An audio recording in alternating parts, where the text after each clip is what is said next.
Hi, I'm Rick Conlow. I'm glad you're here. I'm going to talk to you about superstar leadership. Why not you? See, we don't believe you have to be a celebrity type leader or a CEO or the president of the organization or the top of the heap to be a superstar leader. We've researched this and published the results in our book, Superstar Leadership, a 31-day game plan that'll help you motivate people, coach effectively, communicate positively, and get everybody on your team.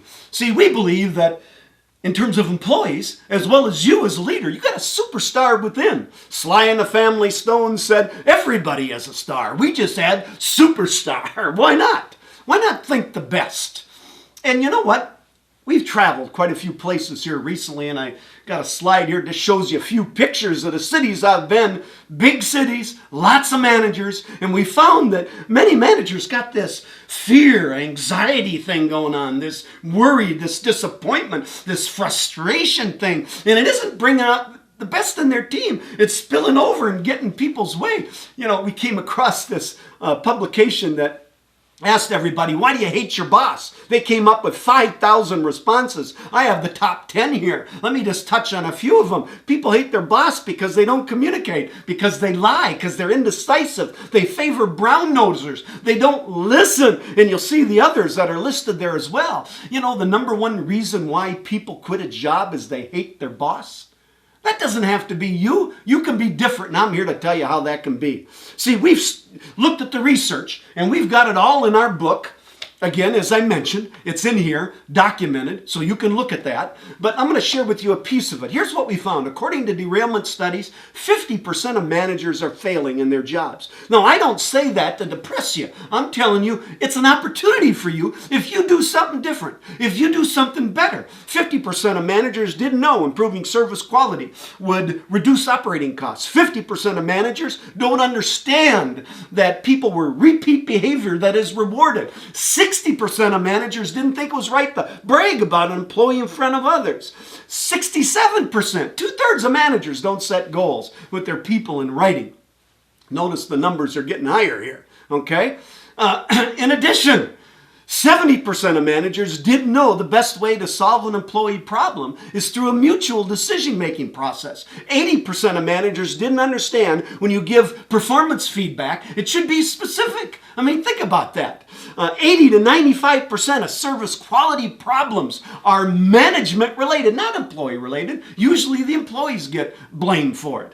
And 91% of employees want more recognition. Only half say they get any at all ever. Wow. How would you grade those managers? That's the universe of managers. What grade would you give them? Would you give them an A, a B, a C? Well, some people would give them a C. Most would give them a D or an F. That's the state of the art in leadership today. Basic leadership and management skills. I'm not talking about the accounting side or the financing side of the business. I'm talking about the people side of the business. Now, this isn't something to get depressed at, as I mentioned. It gives you leverage to be most effective if you become a student of the game. See, it's a fatal flaw to think you can't do anything about it. It's a fatal flaw that says that you can't motivate and inspire your employees to peak performance. It's a fatal flaw that thinks you can't work well with the union. I know, I've done it. You can. It's about treating people with respect and dignity and helping create an environment where you can bring out the best for them to succeed. I don't know what it is about working with people, but you know, we've made a lot of advancements in technology. You'll see some pictures of a few of those listed up here about what human beings are able to accomplish. And you know, we've gone from the simple light bulb to the iPhone, you know, and the computers now, it's just amazing, and the automobiles and the TVs and the weapons of mass destruction and human performance in sports, let alone thinking about the universe and where we come from and how we can tap into the atom. Wow. But somehow on the people skill side, we get stuck in terms of what we can really accomplish. And you know what? There is light at the end of the tunnel. I'm going to share with you briefly here just the concept of what you could do to have a breakthrough. A breakthrough as much as any of those technologies had in the days they were invented and implemented. So what are they? In our book, we talk about the superstar leadership model, and based on the research, and I shared part of that with you earlier, we found 9 strategies that leaders need to do all the time, consistently, with a sense of urgency and passion and integrity in what they do. It's the planning and goal setting, it's the training, it's the communication, it's the coaching, it's the leadership flexibility, it's recognition, it's promotions and incentives, it's having an attitude of continuous improvement, and then hiring smart and effectively to get the best people. All of that goes together, and it's about how we work together one-on-one and as a team to be most effective. We found that leaders do those things to break through. Now, one of the problems is a lot of times some say, well, I did training once. Well, that's not enough. Or, yeah, I do coaching when people have bad performance. No, coaching is for everybody, and it's need to be all the time. It's both formal and informal. That's part of becoming the student of the game. What does it take? What does the best of the best do, see? And how can you use that to break through in what you do? That's what we're saying. And then, in addition to that, 2 key values we found of leaders. One is integrity, doing business right with the highest level of ethics, being willing to admit a mistake, following through on your commitments, and then caring about people. Really, the bottom line to success as a leader is that if your people succeed, you succeed. You've got to have a genuine interest in their success. They will know if you don't, by your actions, by your attitude, by how you treat them. Wow, that's what's different from what most managers are doing out there. That's why they're failing. What most managers care about is their own pocketbook or career advancement, looking good so they can move up. We're talking about a different approach, a more other-focused approach, not a self-focused, in terms of the integrity and caring in terms of relating to people. And we find out this is that if it's important to you, you'll find a way to get it done. If not, you'll have an excuse. And we hear lots of excuses of managers, why they can't get better people in the hiring process, why they don't have time to communicate, why they can't coach, why they don't have time to do training, because it's not important to them. And then what they do is reap the results.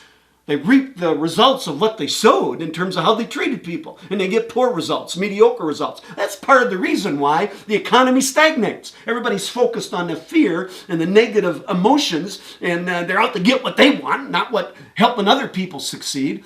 And they don't tap into the superstar potential that they have or that their people have. And they do have it. Look at little Julian Newman here. A 5th grader, think about this, and he's made the varsity basketball team. Look him up online and you'll see pictures of him shooting like crazy, dribbling all over everybody, and what he epitomizes is the potential in people. See, he had a father that coached him, that helped him, he wants to play the game, and he made the varsity team. I mean, that's unheard of. And that's the kinds of results you can achieve. Or how about this little old grandma? Regardless, she's going to hopscotch anyway. Right? She's going to do it. That's the attitude. No excuses to get it done. And that's what we talk about in our book, Superstar Leadership. Lots of examples. But the 9 strategies that I talked to you about, as well as the values, the 2 key values. See, sometimes we hear from managers, well, I've heard about that before. I went a seminar on that before. I went to a leadership program, but here's the problem. If you know something, but you never use it, do you really know it? And if you have a skill but never use it, can you really do it? No, you got to be a student of the game. You got to be a student of the game. And we say this, if you want your team to be better, you have to be better as a leader. So it's continuous improvement right here. That's the sign of a superstar. Hey, I thank you for listening in, and I look forward to catching you next time. Take care.